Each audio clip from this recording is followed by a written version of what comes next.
You know it. I know it. Maybe a little too much. Who doesn't know it at this point? It's practically a household name for anyone even remotely familiar with video games, and has stood the test of time as a classic in the history of gaming. I mean, why am I even making a video about Doom at this point? The game's been talked about to death about how good it and many of its other titles have been, so what more is there to add? Oh yeah. Perspective. See, this backstory involves just some casual surfing of the web, in a time when I was fairly new to video games outside of a select few, and I was looking at what else was out there. I'd heard of Doom before, and didn't think much of it, but I couldn't help but notice the attention that its remake was getting. Something about the music kicking ass, or something combined with action-packed gameplay, I didn't really know, but I thought I'd give one of its more popular tracks a listen.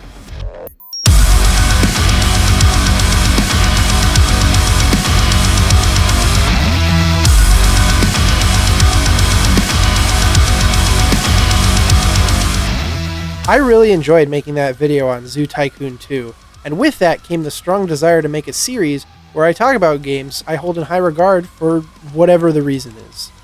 While I do understand that making a video claiming that Doom equals good is far from an original topic, or an original take for that matter, my main goal is just to recommend video games that I adore. Hopefully, to those that are unfamiliar, it interests them in giving it a try. Doom is another title I adore and want to share with people, regardless of the fact that it's a far more talked about and popular game than the latter example. It really showed me just how unapologetically fun FPS games can get, and it's been a key factor in changing the way I look at video games and their design philosophies. So why am I still explaining this? Get on with it! Yes! Get on with it! Get on with it! Here's what I think rocks about Doom. No, not that one. Especially not that one. Ugh. No, not... Oh, wait. Oh, no, yeah, that's the right one. Let's add a subtitle to clarify. There we go. Here's what rocks about Doom 2016.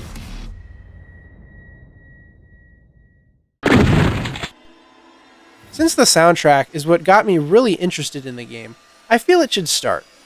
Doom is not really Doom without some sick tunes to rock out to. For the few who don't know, the whole series is about this guy here, who has a beef with hell and its lackeys. Heavy metal is a key ingredient for him to kick some demon ass, and the first two games went all in with catchy music that just barely avoids copyright infringement. As for the following games, 3 and 64, the series went into some kind of dark horror phase. It was interesting to say the least, but it was a little off tonally from what was expected of Doom.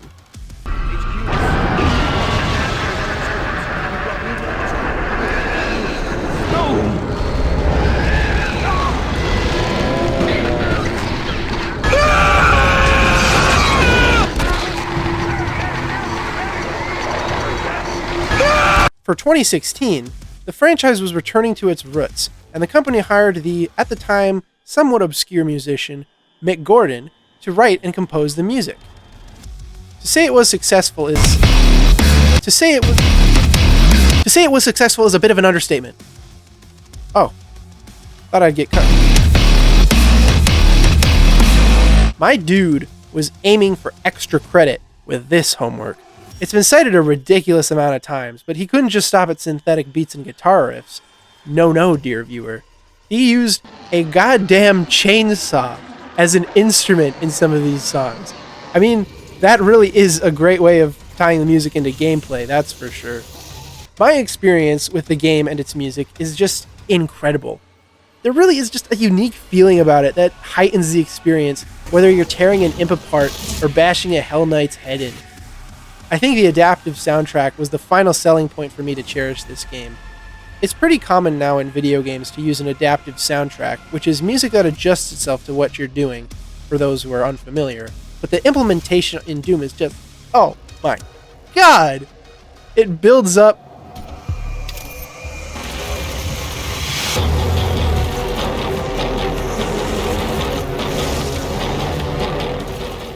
It's super fun in the middle.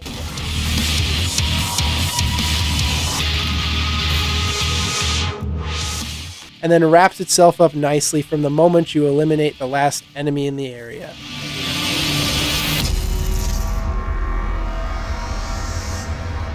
I just love it so much. And don't even get me started on the Doom Eternal soundtrack. Seriously, don't get me started.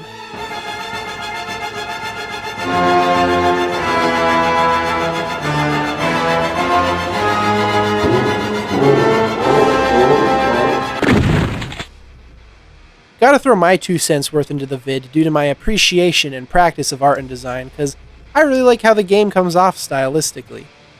The setting on Mars and Hell alike is just dense with atmosphere. Whoa! That is dangerous!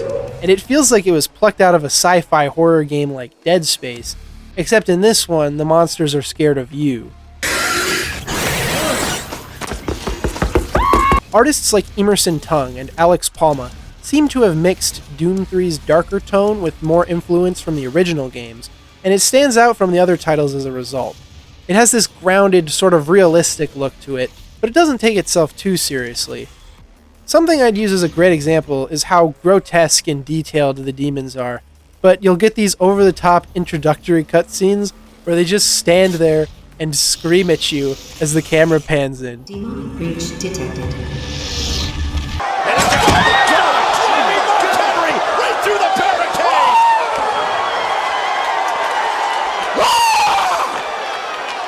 It's moments like this that just add so much character and charm to the style, especially with glory kills, and god damn do I need to talk about them. Not in this section, but coming up shortly. The style also probably sticks out considering that it kind of just uses this color palette through the whole thing. I'm not against it at all, but it can be a little repetitive. Here's some red sand, some red lights, some red barrels, some red demons, some red blood, more red blood. There's red blood over there. Man, this game has a lot of red blood, doesn't it? While this can make some levels feel very similar to others, and I mean very similar, I think it helps distinguish it as the reddest Doom game. So the music's good, and the art's good, but is the gameplay good enough to keep me playing Doom? Yeah! First, a little more backstory. The first FPS single-player game I ever played was Half-Life 2. Now, I thought that was an intense, action-packed experience, and I thought that was a welcome introduction to the first-person shooter genre. Which it was. I still freaking love it. So naturally, with that aforementioned interest I had in this Doom game, I figured that it would be an adequate follow-up to my first FPS in terms of quality. It ruined the game's combat for me. Ruined it.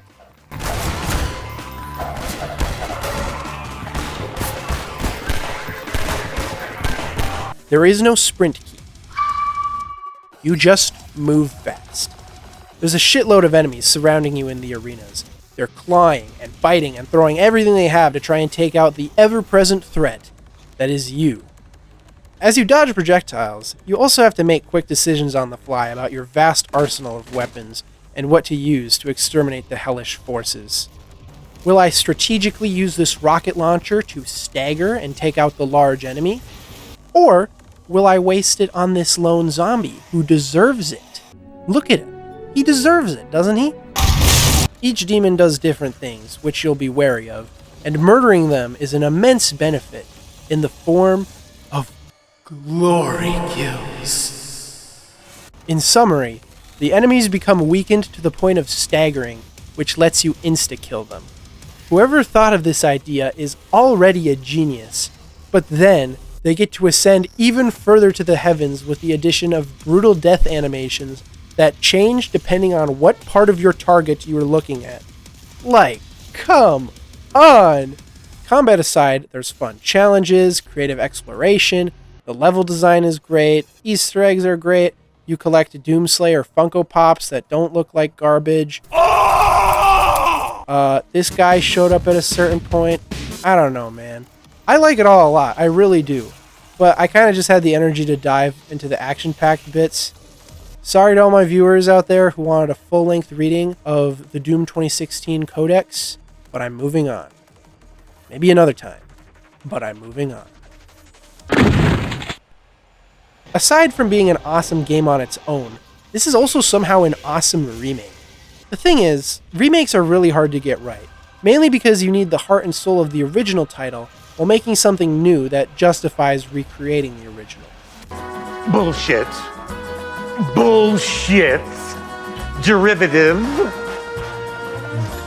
That I love. I absolutely love. A great example lies with The Thing, which took the theme of the original movie, yes, it is a remake, and expanded it with better special effects, sound design, set building, writing, yada yada yada. What Doom 2016 does is do a similar approach, taking the demon slaughtering action, hellish setting, and rockin' music from its 1993 predecessor, and then kicks it up to an 11.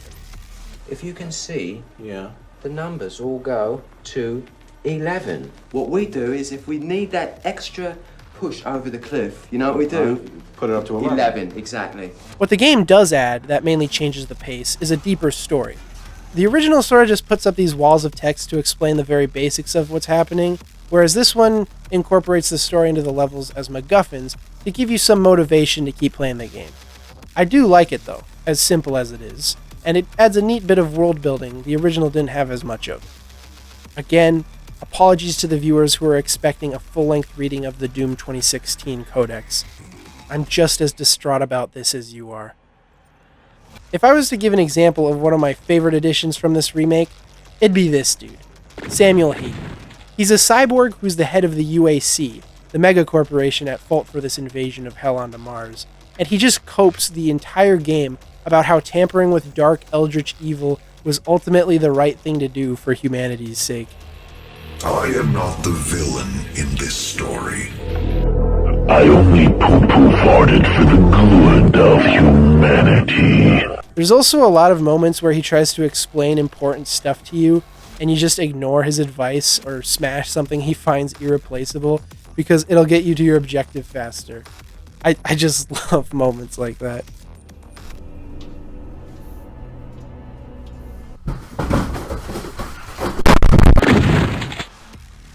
Doom 2016 just means so much to me. It gave me a really deep appreciation for the artistry of fun that can be found in first-person shooters, and really expanded my view on good game design in general. It came at a time when I was really broadening the types of games that I played. Before 2016 to 17, the only titles I really stuck to were Minecraft, Zoo Tycoon 2, and random assortments of Flash games on OneMoreLevel.com that were stolen from Newgrounds.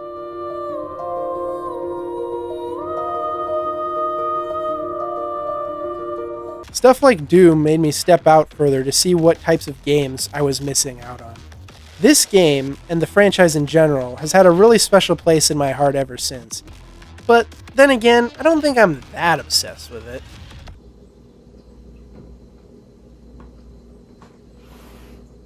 What? Go on and give it a play, why don't you? This is a certified gamer classic.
Have a good day.